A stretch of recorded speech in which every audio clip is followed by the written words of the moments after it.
Ito, pag-usapan natin to guys. Makinig kayo Kasi ganito. Di ba alam niyo naman na may mga vloggers na mga DDS na nandoon sa Hong Kong ngayon. Actually, if I'm not mistaken, 7 days sila doon. Tapos, di ba, naisiwalat ko na din sa inyo na before pa, na ang nagpondo dyan, si Kibuloy. Okay, hinihingan niyo ako ng ebidensya, di ba?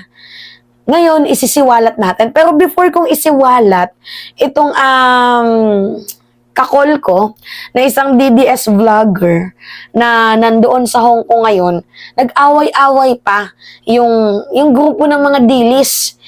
Yung Banateros, yung Bisdakeros, at kung ano-ano pang grupo. Actually guys, yung ibang vlogger dun, magtataka naman talaga kayo. Kasi kahit nga din ako nagtaka Meron akong kilalang vlogger dun, walang pera yun. Oh guys, walang pera yun, yung isang vlogger na yun. Maybe yung source of income niya, yung YouTube, medyo malaki din naman, pero walang pera yun guys. Hindi niya afford yung Hong Kong. Meron lang talaga siyang passport, pero hindi niya afford yung Hong Kong. So ngayon nga po guys, nagtaka ako, kasama to? Talaga lang Talaga lang. So confirm nga na totoo. Anyway, eto. Sa mga hindi din nakakalam, may nagtatanong, Mima, ba't hindi kasama si Che Guevara? Putang ina ni Che Guevara, walang passport yan paano sasama yan? Walang passport yan.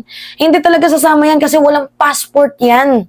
Diba? Ang ginawa niya, inaway niya na lang yung Bisdakeros. Hindi ko din naman gusto yung Bisdakeros. Tirahin nyo din. Hindi ko naman gusto yun kasi mga dilis din naman yun. Pero yung punto natin dito, inaway ni Che Guevara yung Bisdakeros kasi nainggit siya. Kasi wala siyang passport. Hindi siya nakasama doon sa sa Hong Kong. Diba? Tapos, ito kasi sinimulan nun, guys. Si Banat Bay, inaway niya din yung Bisdakeros kasi sa Bisdakeros, meron din nang hingi ng pera. Kasi, diba, gawain nga nila yan, guys, diba? Yung, kumbaga, ang magnanakaw, galit sa kapwa magnanakaw. Ang scammer, galit sa kapwa niya scammer. Itong Bisdakeros, merong isang miyembro. If I'm not mistaken, VMR yung pangalan. Na, libre naman sila ng pamasahe ni Kibuloy. Libre naman sila ng hotel, back and forth. Ang ginawa, nangingi pa guys. Nangingi pa ng pamasahe sa kanya mga subscriber. Diba? Another form of scamming. Talagang crocodile, pero maliit pa lang. Kasi hindi pa naman politician, vlogger pa lang. Maliit pa lang naman. Maliit na crocodile lang naman tong taong to. Pero ganito yung nangyari guys. Galit si Banat Bay. Kasi, mayroong isang vlogger na Bisdakeros sa Bisdakeros ang pangalan na VMR di umano na libre naman back and forth na pamasahe ni Kibuloy tapos nanghingi pa ng pera sa kanyang subscriber. Nagalit si Banat Bay. Gusto niya siya lang yung manghingi. 'Di ba? Anyway, sa mga nagtatanong, Mima, nasaan na yung video? Ito. Pakinggan nyo. At tukuyin ninyo kung nagsisinungaling ba ako. Sino ba yung nag-fund sa inyo na papunta ng Hong Kong? Si Pastor nga, si Pastor. Si Pastor Kibuloy. O ba't nagagalit sila? Si Pastor... Okay naman na yan. Yung visit siya. Ano ba siya kasi siya? Hindi nakasama kasi walang passport. Sino? Si Che Guevara? Si Jeo. Walang passport yan. Wala kayo. Putang ina mo Pero, ganda mo. See? Diba? Funded nga sila ni Pastor Apollo Kibuloy. Siya na mismo yung nagsabi. Funded sila ni Pastor Apollo Kibuloy. Ito pa nga, uulitin pa natin Uulitin pa natin. Sino ba yung nag-fund sa inyo na papunta ng Hong Kong? Si Pastor nga, si Pastor. Si Pastor Kibuloy. O ba't nagagalit sila? Si Pastor... Okay naman na yan. Yung visit siya. Ano ba siya kasi siya? Hindi nakasama kasi walang passport. Sino? Si Che Guevara? Si Jeo. Walang passport yan. Wala kayo. Putang ina mo Pero, ganda mo. See? Diba? Sila lang din nagtitirahan. Diba? O, kasama din to. Nandun siya ngayon sa Hong Kong, guys. Na, ang nangyari, tinitira niya din itong si Guevara kasi tinira din sila. See? Kakahiya. Walang unity din sa sa loob ng mga dilis. Yan yung sinasabi ko sa inyo na ang nakasira talaga sa unity team ay sila Sara Duterte. Tingnan nyo pa lang sa loob ng mga dilis compound.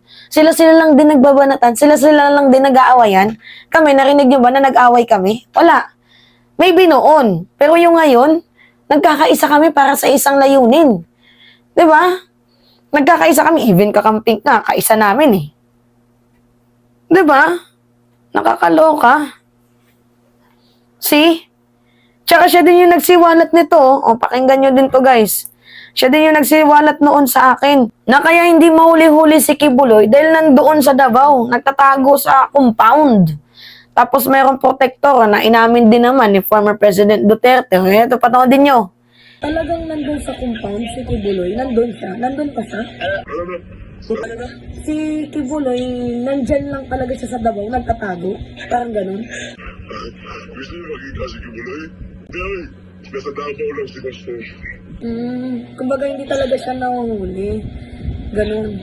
Ito, bigyan ko ganyan. Nakarang kanina, sana nung huli. Ito, bigyan ko kayo ng tip. Yung DCPO, DCPO, yung pinakamataas dyan, napakamot sa ulo. Oh? Paano kami nahulihin po? Bakit? O tapos na feel yun, hanggang doon lang ako. Malaki yung malakas talaga yung pwersa ni Kibuloy. Siyempre, Davao yan, di ba? Nawa nyo na. Oo. Nawa nyo na.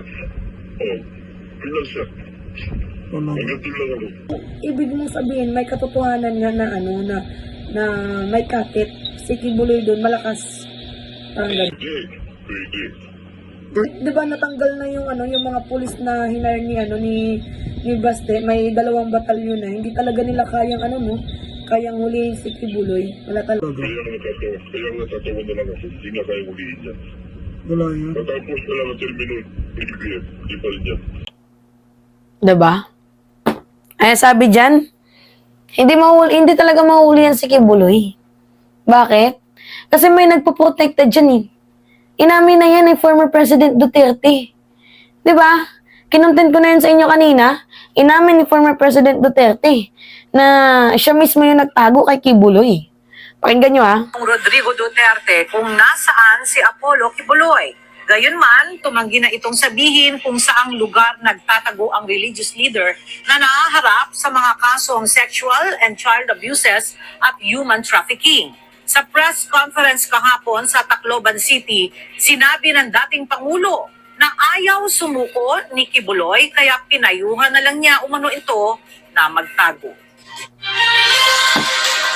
See? Ginagago nila yung batas kasi feeling nila sila yung batas. Anyway, medyo napalayo na tayo sa ating topic. Pero yung punto natin dito, yung mga vlogger na nandoon sa Hong Kong, ang nagpondo dyan, si Kibuloy.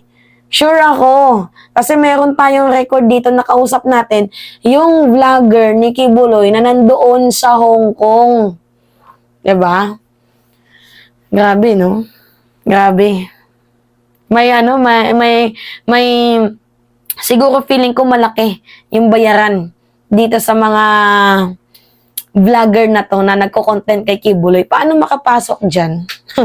Tatanong lamang, paano makapasok dyan? Mukhang malaki yung bayaran sa inyo Sana all, malaki yung bayaran, di ba? Sana all na lang, malaki. Anyway, yun lamang po guys. It's me again, si Mima Alicia nyo at nagbabalik ulit para sa ating panibagong video.